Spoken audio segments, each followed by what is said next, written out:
teman-teman, kembali lagi bareng aku Loviani di episode kedua Podcast Ma, ngobrol akar, nyentuh rasa, bergerak lewat cerita. Oke, gimana nih kabarnya? Udah sebulan lebih kita nggak ketemu. Aku harap kalian terus sehat ya. Dan sekarang kita ketemu lagi di bulan Oktober, dimana saat ini kita masuk ke semester ganjil.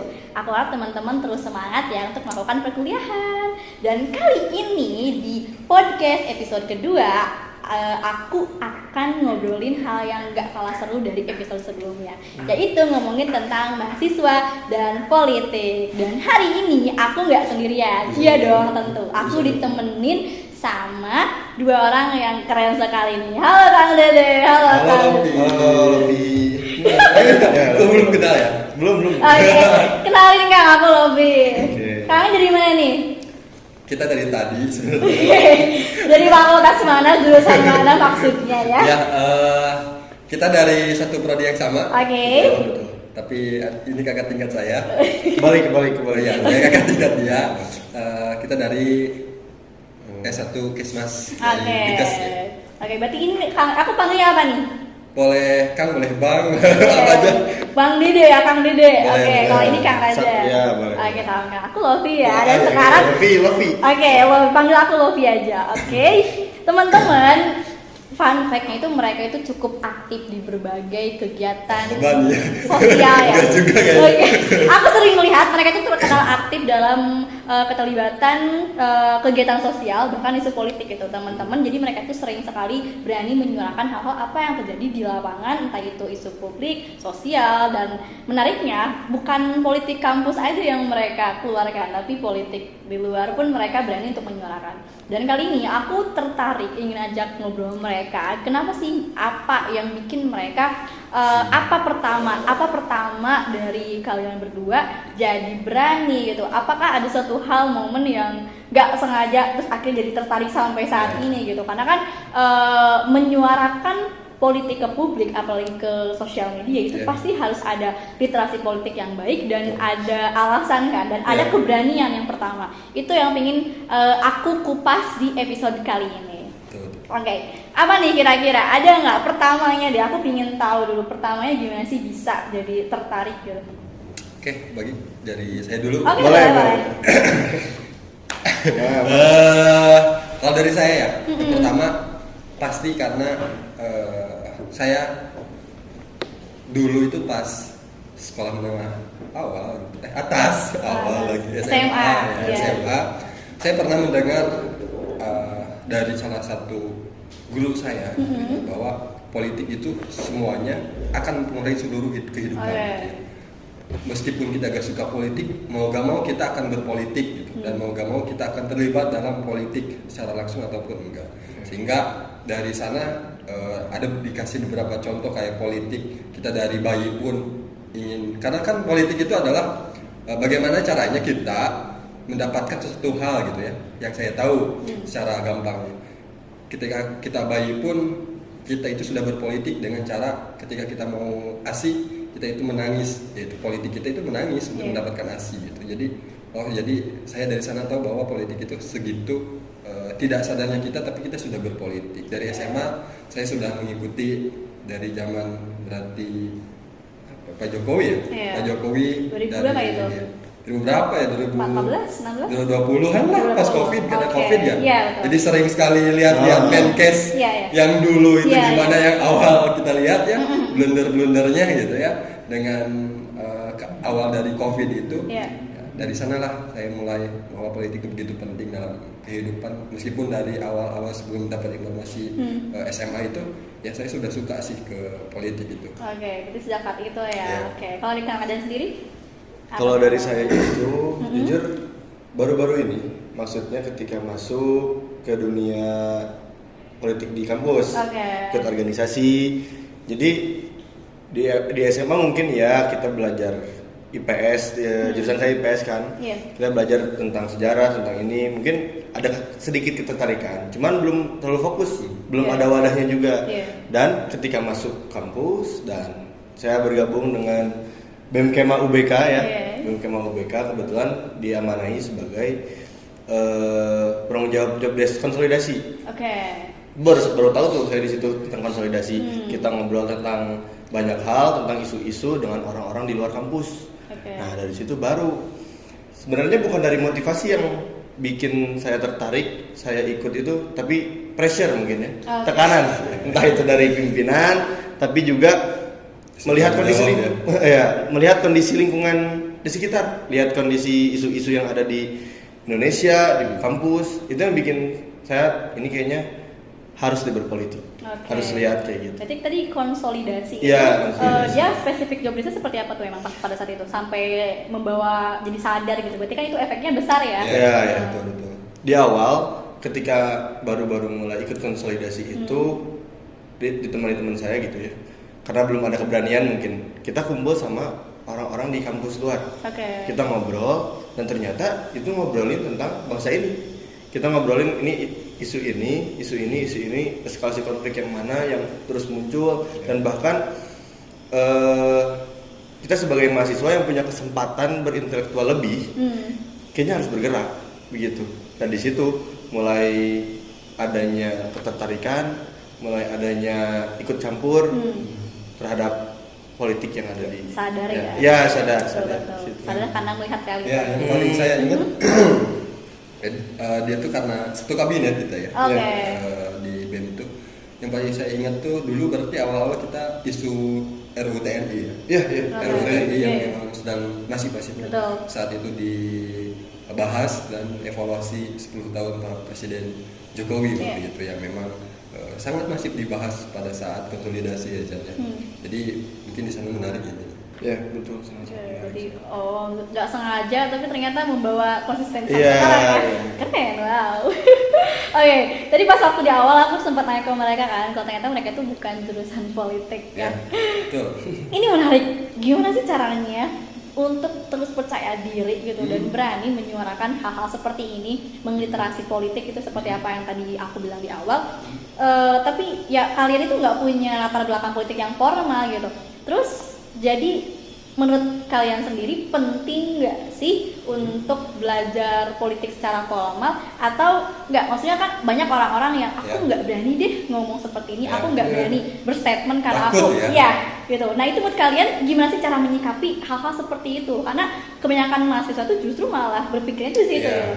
Nggak karena aku bukan jurusan politik, aku bukan jurusan HI gitu ya, yang nggak ada hubungannya apalagi ini keperawatan kesehatan, yang pada akhirnya diem gitu, yang pada akhirnya jadi nggak tahu apa-apa gitu. Itu menurut kalian gimana sih? Karena justru kalian malah menabrak statement itu kan, itu keren sekali. Gimana kan Raja? Dari saya dulu ini. Gimana tuh? Sebenarnya hal terbesar yang bikin saya percaya diri karena kepedulian tentang dengan apa yang terjadi, lalu juga melihat kondisi yang dimana tadi disampaikan sama kakak tingkat saya ini, bahwasannya kita dari bangun tidur aja kita udah gosok gigi deh, misalnya gosok gigi, udah pakai odol diproduksi dan sebagainya, ada pajaknya, itu udah sangat-sangat menggambarkan bahwasannya dari kita bangun tidur aja semua udah masuk ke ranah politik ya. Dan selain kepedulian juga nasionalisme kita, kecintaan kita lah terhadap bangsa ini itu memang harus sangat-sangat dibutuhkan gitu. Itu banyaknya kita wakilkan sebagai orang yang punya keuntungan tadi kata Kang Raja untuk mendapatkan pendidikan yang tinggi gitu di perguruan tinggi ini. Ya kita harus bersuara gitu. Terlebih walaupun kita mahasiswa kesehatan, kita sama-sama tahu proses undang-undang kesehatan itu melalui jalur politik juga gitu disahkan gitu ya. Terus banyak juga dulu mungkin kita ingat organisasi profesi yang banyak demo terkait dengan undang-undang itu.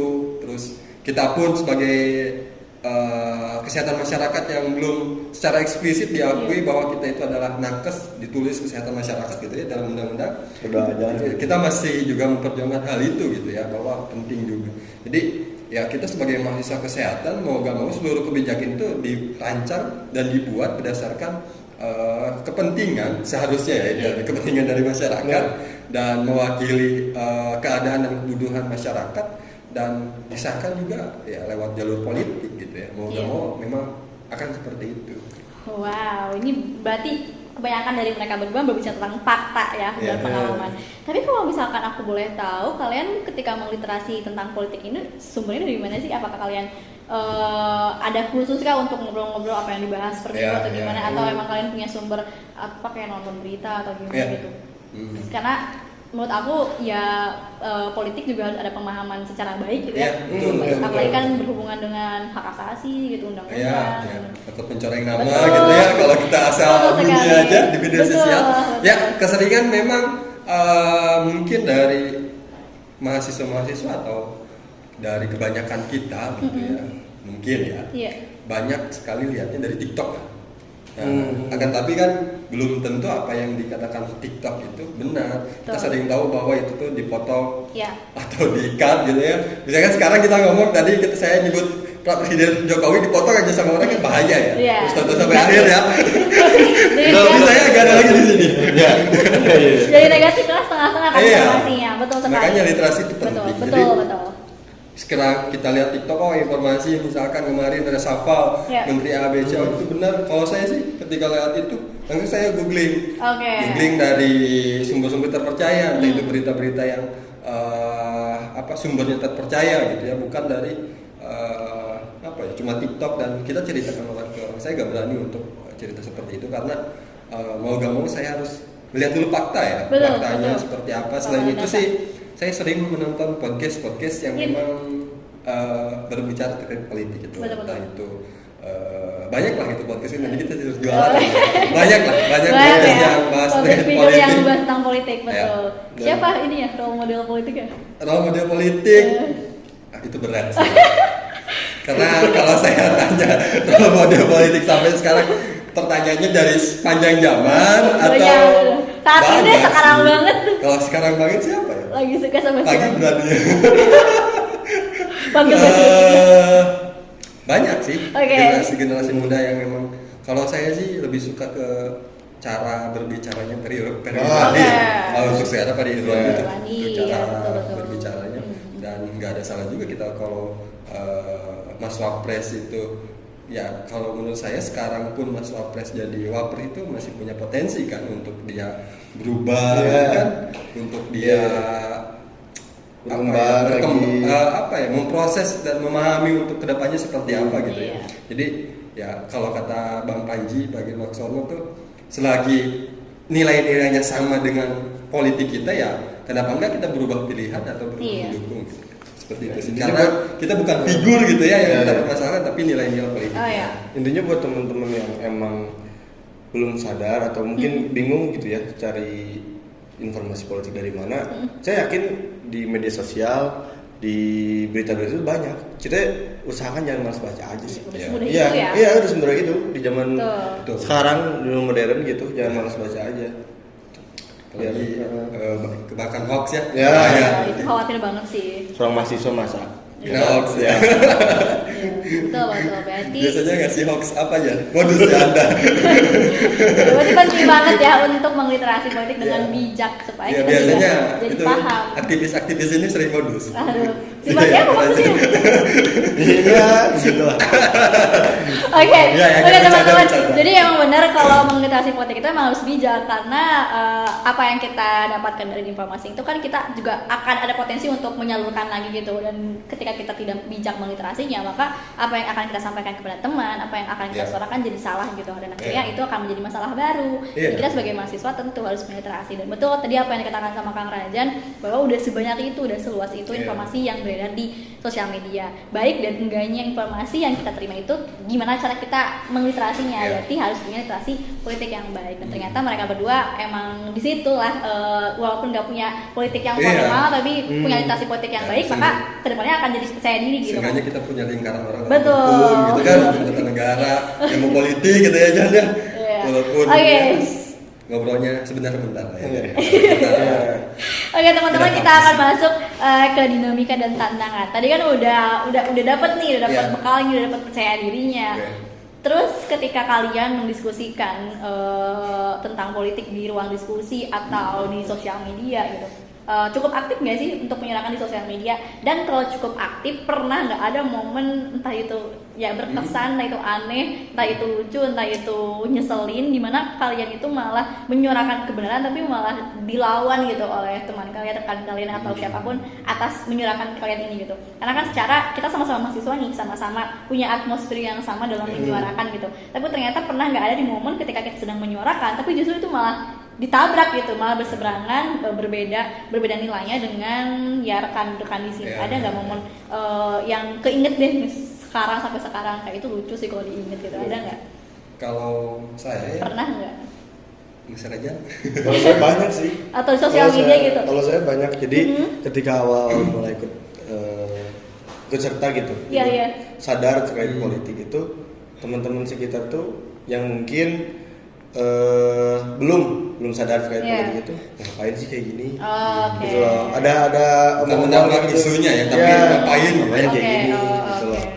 Ya mau gimana juga kita tetap kayak gini. Nah, itu dia kalimat-kalimat yang mengganggu mungkin ya, yang bikin nggak seharusnya kayak gini loh, gitu loh. Nggak seharusnya kayak gini. Bahkan itu keluar dari mulut mahasiswa juga, gitu.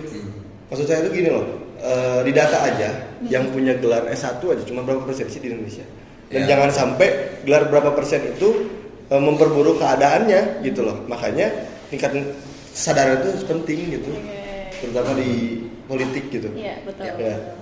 Kalau saya sih secara media sosial gitu ya, kemarin tuntutan 17+8 kita sama-sama tahu dan sama-sama demo gitu ya, dan alhamdulillah sih gak ada yang berseberangan secara isu ya, ngapain kamu gini, ngapain gitu.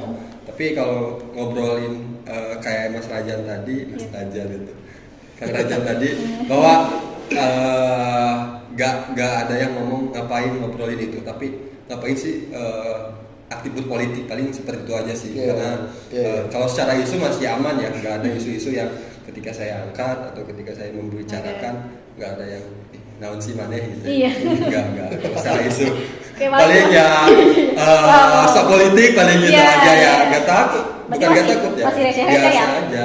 Maksudnya kalau karena kita awal-awal untuk ngepost kayak gitu kayak takut dan lain-lain, saya pun pernah sih di posisi itu ya. Ini benar gak ya isu dan lain-lain? Ini benar gak sih isu dan lain-lain? Ya pernah. Tapi karena tadi kita harus melek literasi politik dan lain-lain, ya gak usah takut kalau misalnya itu kebenaran, misalkan kayak profesi saya sendiri dan lain-lain, ya gas aja ya.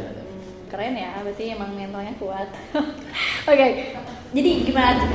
Ada kayak tantangannya tuh selalu ada. Aku pingin mengkritisi, aku pingin menulis ini, tapi aku nggak mau ini tuh menjadi untuk menjadi memicu permasalahan baru gitu.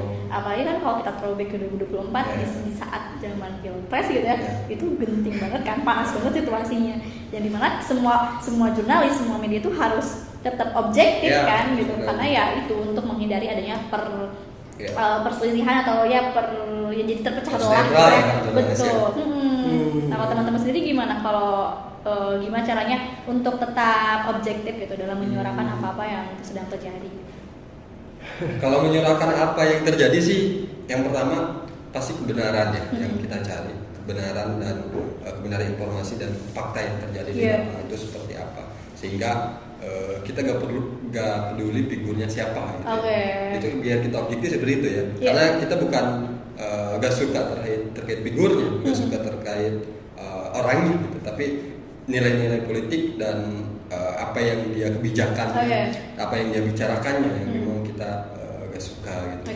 Sehingga bukan gak suka sih, kurang pas aja merugikan gitu ya. Dan ya untuk menjaga hal-hal demikian ya kita harus menghindari jangan mengkritik body shaming dan jangan seperti itu juga ya.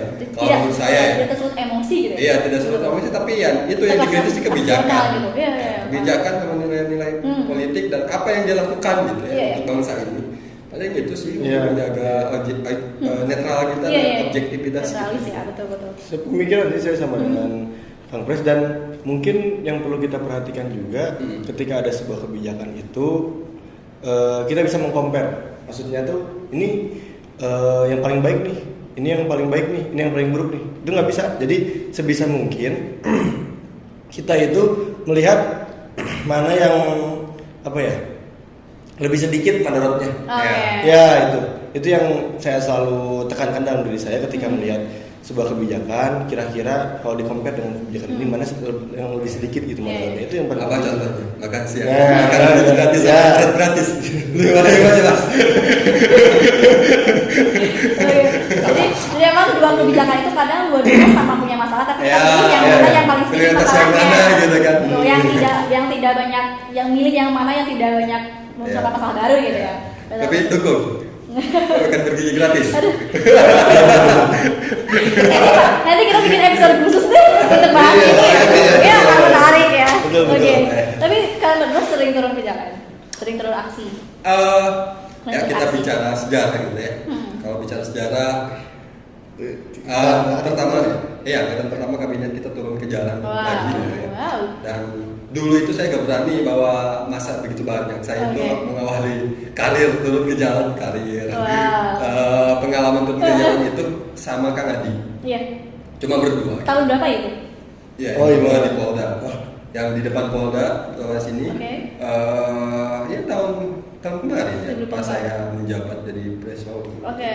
Jadi ya berdua dulu gitu ya. Dan setelah itu ya kita tahu atmosfer di lapangan seperti apa kurangnya, apa lebihnya, dan apa yang harus kita persiapkan di lapangan dan lain-lain. Iya, iya. Ya udah, karena kalau saya inginnya dari tingkat 1, dari tingkat 2 sih seperti itu, tapi nggak mungkin saya turun sendirian ke jalan atas nama kampus gitu ya. Iya. Makanya saya mencoba merangkul sendiri ketika Oke. ya, Wow. waktu itu pernah ya, ikut. pernah. Yang saya banggakan gitu, yang saya banggakan ketika Iya. masuk kabinet itu, Mm-mm. ketika saya tahu bahwasannya kita itu di kabinet kemarin ya, Mm-mm. kabinet yang pertama kali melakukan aksi, dan yang mediator atau yang konsolidasi itu kan saya. Iya. Nah, itu yang jadi suatu kebanggaan ketika saya menyampaikan pendapat, ketika saya bersuara, dan teman-teman juga mau diajak, dan itu rasa semangat tinggi gitu. Iya, betul. Jadi jalur hasil konsolidasi. Nah. Kalau nggak ada dia kita nggak bisa Nah, apa gitu. yang hasil konsolidasikan. Betul. Keren. Wow. Karena Wow. nyiapin mental buat konsolidasi itu sangat-sangat Cukup ya, menantang. Ya. bahkan ketika misal kita sendiri gitu ya, Mhm. waktu itu kan saya selalu ditemani sama Kang Dede Iya. atau dengan menteri saya waktu itu dan teman-teman yang lain.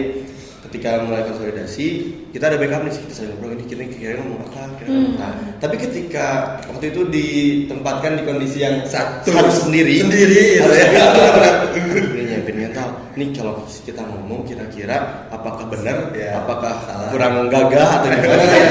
itu jadi sebuah ini ya, jadi sebuah tantangan buat saya gitu Iya, ketika iya. melakukan konsolidasi. Ya. Wow. Dan waktu itu sih sengaja ya. Iya. Minta tolong ke dia untuk konsolidasi sendiri, Iya. ya, supaya beliau tahu gitu gimana atmosfernya, dan gimana. Iya. Sangat-sangat beda soalnya, beda banget. Kalau Iya. misalnya temen kan, ya kita ini ngomong baru ngobrol, ini kalau kita mikirin ngomong bener nggak? itu. Berarti bener ya, kayak semuanya tuh berprofesi juga gitu. Iya, Sama betul, belajar. betul. Orang yang kelihatan berani, orang yang kelihatan pede itu ya karena mereka dulu juga sama Sama, takut. betul. Sama takut, cuma bedanya ada kemauan. Iya, Ada kemauan betul. dan ada mau belajar gitu. Oke, ngomongin soal aksi di jalan, aku pingin satu aja ceritain pengalaman kalian. Ya kayaknya kita pernah ketemu di jalan. Betul, Ngapain gitu ya. di gedung sate ya. Ya. Oh ikut waktu itu kalau. Gak sengaja, ketemu beliau. Oh. Dadakan, gak tahu juga. Nah, saya kan jalannya sama masa ada yang moto jurnalis. Mereka kata saya juga. Jadi waktu aku sebagai jurnalis guys, aku sebagai jurnalis di gedung sate itu lagi aksi apa ya? Lupa ya. Lalu. Kalau nggak salah RUTNI atau apa gitu. Masih sama. Ini keputusan. Oh ya. Ya, MK. Ya, terus yang sengaja nih ngeliat anak-anak kampus sendiri kayak jadi senang sendiri ternyata ada kampus sendiri gitu. Oke, ngomongin tentang pengalaman aksi dulu, ada nggak satu aksi yang gimana ya? Ngomongin soal aksi itu teman-teman pasti kita sepakat bahwa PR-nya itu adalah untuk tidak tersulut emosi. Karena jadinya itu khawatir menjadi provokator atau menjadi ya anarkis gitu dan lain-lain. Yang jadinya malah keluar dari apa yang ditujukan gitu. Nah, teman-teman gimana sih cara untuk terus menjaga nilai itu gitu? Karena kan yang aksi itu kan untuk menyuarakan yang sebenarnya gitu. Itu adalah sebagai bentuk demokrasi, tapi akan hilang nilainya ketika kita akan anarkis atau provokator, tidak rasional gitu. kasar. Dan teman-teman gimana untuk menjaga situasi itu gitu? Ada nggak momen hampir lepas nih dari nilai itu? Ya. Karena saking panasnya banget di situasi atmosfer yang terjadi di lapangan. Ada nggak momen? Kalau saya pada saat saya di lapangan sih alhamdulillah ya. Sejauh ini tidak pernah terprovokasi seperti itu. Karena pertama kita pasti ikut rencana hasil konsolidasi itu. Betul. Dan apa yang kita perjuangkan itu yang harus kita ingat. Dan pasti kita sebagai mahasiswa itu ya kita bersuara, berpendapat sampai tuntutan kita dapat gitu, gimana pun caranya, ekspresinya pun seperti apa. Ya itu hak kita ya untuk berpendapat dan mengekspresikan kemarahan kita, mengekspresikan kekecewaan kita ya, terhadap kebijakan-kebijakan yang ada gitu. Tapi jauh ini alhamdulillah ya aman. Gak ada pengalaman keinget itu. Ya, tapi kalau menyaksikan, ya sering ya, kalau gas air mata dari ya sering. Yang paling panas pas demo apa tuh, aksi apa kemarin ya? Kemarin. Iya sih, Itu ikut juga. Ikut selain malam-malam harinya itu. Kalau malam-malam kita gitu. Enggak. Kita sampai sore saja lihat udah mulai chaos ya, kita dari mundur. Sebenarnya yang perlu digarisbawahi itu ketika kita melakukan itu karena apa? Gitu. Kita bawa apa ke sana, kita menuntut apa ke sana, objektif atau tidak, kembali ke awal gitu ya, supaya emosi juga terkontrol. Iya itu. Betul. Itu sih. Oke teman-teman, kita akan masuk ke tips untuk teman mahasiswa nih. Sekarang kan kita udah mulai masuk mahasiswa baru kan, semester sekarang. Kalau ada, aku pingin kalian ngasih pesan buat teman-teman mahasiswa baru yang mereka tuh ingin baru memulai peduli terhadap isu-isu publik tapi masih bingung harus mulai dari mana gitu.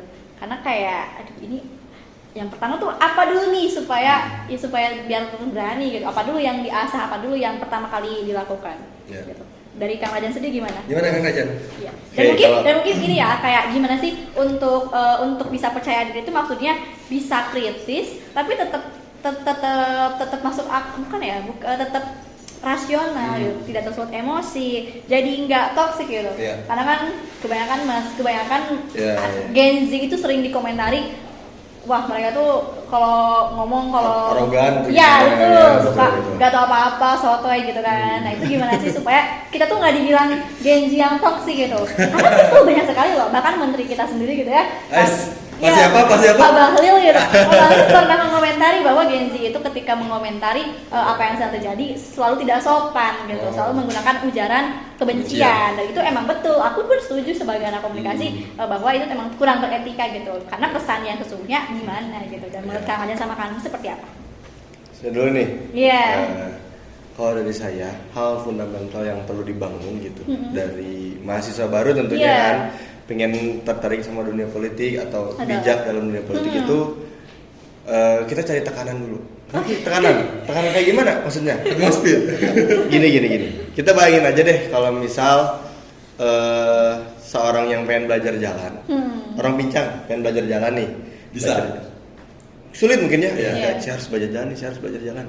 Sulit mungkin. Cengket ya apa ya cengket ya maksudnya susah gitu tapi bayangin kalau kita misal kasih sedikit tekanan, ada anjing misal lari kan itu, mau nggak mau itu lari. Makanya yang saya ingin tanamkan itu sebisa mungkin untuk meningkatkan rasa kepedulian itu bukan cari motivasi, tapi coba cari tekanan yang dimana tekanan itu mau nggak mau mendorong kita, karena sifat tekanan itu mempressure gitu mempressure kan, bikin kita jadi lebih tergerak. Ketika misal kita dapat tekanan tersebut, muncul rasa kepedulian, muncul rasa keinginan nih mau nggak mau. Intinya Anda tahun kemarin udah tekan. Tapi itu udah jadi nilai plus buat saya. Ya itu jadi nilai plus. Dampaknya sekarang. Ya jadi duduk di sini sekarang ya, makanya. Pressure itu penting. Ketika misal kita dituntut melakukan sesuatu, kita dituntut melihat keadaan yang dimana mau nggak mau kita harus gerak. Itu sih harus penting. Makanya ketika nanti mahasiswa ingin mencoba, coba lihat orang-orang sekitar, coba lihat teman-teman yang dapat dampak buruk dari suatu kebijakan atau apapun, itu perlu diperhatikan, terutama belajar dari lingkungan gitu. Itu sih. Ya, kemudian ya. Betul ya. Jangan tertekan terus ya. Iya. Ya, historis kita begitu panjang, jadi nggak bisa kita tuh begitu bahagia. Sampai sekarang. Iya. Ya, kalau dari saya ya, pertama percayalah gitu ya. Seluruh aspek kehidupan kita, teman-teman mahasiswa, saya pun masih mahasiswa ya, Iya. karena belum wisuda. Oke. Jadi Mau diusul gitu? wisuda. Insya Allah. Oke. Wisuda. Bentar lagi ya. Bentar lagi. Oke. Datang ya. Udah lah. Bawa kencana ya. Oke, gimana? Ya, jadi percayalah bahwa seluruh aspek kehidupan kita dipengaruhi oleh politik. Oke. Mau gak mau, suka gak suka, kita diam pun politik tetap jalan gitu ya. Mau gak mau, suka gak suka, kita memilih untuk tidak berpolitik pun politik tetap jalan dan itu berpengaruh ke kehidupan kita. Oke. Jadi teman-teman gak usah takut gitu ya. Ayo mulai aja baca-baca terkait politik. Ya dari hal simpel aja. Ketika kita milih presiden mungkin 5 tahun ke depan, DPR RI, DPD, wali kota dan gubernur gitu ya. Kita baca visi misinya apa, kita tonton debatnya dulu, apa yang mereka debatkan, apa yang jadi masalah Indonesia ini gitu. Gak usah takut juga ya, karena kita cuma nonton gitu ya. Ya mulai dari sana kita akan menemukan keresahan kita apa di posisi politik mana gitu. Jadi kalau saya sih mulai dari ya timbulkan keresahan bahwa kita itu hidup mau gak mau akan tetap berdampingan dengan politik gitu. Oke, betul sekali. Aku setuju sih. Dan mungkin ya Kang, kalau aku boleh berpendapat, sebenarnya banyak sekali mahasiswa yang kurang aware terhadap politik itu karena mereka tuh terjamin hidupnya. Oh iya. Iya. Karena mereka tuh sudah terprivilege gitu. Jadi mereka nggak melihat apa nih yang salah dari negara ini gitu. Karena hidupnya udah sangat gampang gitu. Mereka nggak merasakan ketika BBM naik, ya itu kan ada suatu hal yang perlu disorotkan atas kebijakan pemerintah gitu. Entah itu subsidinya yang salah gitu, entah itu korupsi dan sebagainya. Kita yang mengliterasi itu tahu itu adalah masalah, tapi bagi orang yang berprivilege atau orang yang nggak yang merasa hidupnya aman, itu tuh ya biasa aja. Lagian naik cuma 800 perak kok, apa masalahnya sih gitu. Terus kalau misalkan ada kerusakan trotoar, ya kamu kenapa jalan kaki, udah ada mobil, udah ada motor gitu kan. Itu yang bikin Hidup gak sedih. sebaik itu berkisah gitu. Ya itu yang sedihnya tuh itu. Itu yang sedihnya tuh itu kan. Itu yang secara realitanya tuh itu. Dan banyak sekali anak muda yang mereka tuh kurang sadar, bukan karena mereka nggak mau sadar, tapi karena mereka nggak merasakan apa yang terjadi di sekitarnya gitu. Entah itu karena emang ya dari keluarganya, entah itu lingkungan yang nggak ada. Makanya tadi sempat Kang Rajan mention butuh lingkungan yang sama juga gitu, yang sama sadar atas apa yang sedang terjadi gitu. Jadi teman-teman bisa ketika teman-teman ingin mulai mengliterasi politik sosial kasus-kasus yang terjadi di Indonesia itu, kalau memang tidak merasakan keresahan, setidaknya membaca men-scroll informasi di sosial media itu ya informasi-informasi yang sesuai gitu, yang terjadi, bukan ngomongin tentang gosip-gosip siapa itu ya pemain sepak bola yang apa pokoknya aneh-aneh gitu. Biasanya Gen Z itu, aku pun Gen Z dan aku pun sangat menyadari gitu bahwa Gen Z itu memang kurang sekali literasi politiknya gitu, karena mereka hidupnya aman gitu. Mulai aja dari misalkan kita mahasiswa kesehatan, coba aja buka undang-undang kesehatan gitu ya, apa yang jadi masalah di undang-undang itu. Ya kan itu mempengaruhi kehidupan kita ya. Seenggaknya kita harus tahu. Dan nih salah satu apa ya, keuntungannya Mas Rajan. Kita itu kalau melek politik ya teman-teman, biasanya ketika kita ke kelas, misalkan ditanya isu apa terkait kesehatan, kalau saya pribadi ya langsung aja ya Mas Raja. Kita isu misalkan makan siang, makan bergizi gratis itu kurang, higien sanitasinya kurang gitu ya, itu masuk kan? Kayak kalau kita sadari dengan baik, betul. Isu-isu kesehatan. Salah satunya itu. Jadi kalau ketika kita sudah ke kelas ditanya isu yang beredar di lapangan dan apa yang akan kita angkat, nah, salah satunya teman saya ngangkatnya terkait dengan MBG itu ya, skripsinya dan ya luar biasa gitu ya. Sesuai berarti ya, kesehatan yang ada, politiknya ada gitu. Karena sangat bersinambung. Jadi gak usah takut gitu ya. Wow, sudah terasa berapa menit ya? Oh, udah sejam. Terus sekali udah ngobrol hari ini. Ternyata jadi mahasiswa yang peduli isu politik itu nggak harus dengan latar pendidikan politik yang formal, tapi bisa dimulai dengan kesadaran, kemauan belajar, dan keberanian berbicara. Oke, terima kasih Kang Rizan, bermanfaat sekali. Terima kasih sekali ya udah memberi pandangannya pada hari ini, dan semoga aku yakin pasti dari obrolan kita hari ini tuh ada yang terinspirasi dan mungkin ada yang jadi lebih berani gitu ya. Karena tadi dimulai dari Kang Razan yang realitanya juga dulu juga sama, takut, gak percaya diri, sama juga gitu. Jadi aku yakin pasti akan membuka 1%-nya mungkin itu juga akan mengubah sesuatu yang tadinya belum jadi baik dan terlaksana. Dan aku harap dari podcast kali ini teman-teman jadi lebih terbuka, lebih aware, lebih peduli sama apa yang sedang terjadi, termasuk dalam isu politik untuk kemajuan kita sebagai masyarakat Indonesia. Ingat teman-teman, kritik yang sehat berawal dari wawasan yang luas dan hati yang tenang. Sebelum aku tutup, ada yang mau disampaikan lagi nggak? Ya, ini challenge ya buat apa tuh? siswa baru gitu ya, yang tahu atau isu-isu terkait dengan organisasi kemahasiswaan atau organisasi atau kampus gitu ya, yang berani speak up dan atau isu nasional. Nanti saya pilih siapa yang berani speak up, silahkan follow IG saya yang mau nanti dapat door prize. Wow, speak up-nya seperti apa tuh Kang? Bebas lah, mau video kalau mereka berani itu lebih bagus. Kalau lewat DM dan lain-lain itu bagus, nanti dipilih lah. Oke, wow teman-teman, ini lumayan banget nih. Kang Azan bisa ikut nggak? Bisa kan? Anda mau nambahin ya? Oke teman-teman, ada challenge tuh dari Express sama kita. Oke, wow, nanti ya dihubungi berarti lewat Instagram langsung nih. Berani speak up. Oke teman-teman, dicatat ya. Oke. IG-nya nanti dikasih tahu di bawah. Nanti kita tulis di bawah ini. Oke teman-teman, sampai jumpa lagi di podcast Ma berikutnya. Podcast Ma, ngobrol akar, nyentuh rasa, bergerak lewat cerita. Sampai jumpa lagi. Bye. Setauku cinta itu random, tak tahu kapan datang dan dengan siapa. Buktinya indah ini datang dengan tiba-tiba dan dia orangnya.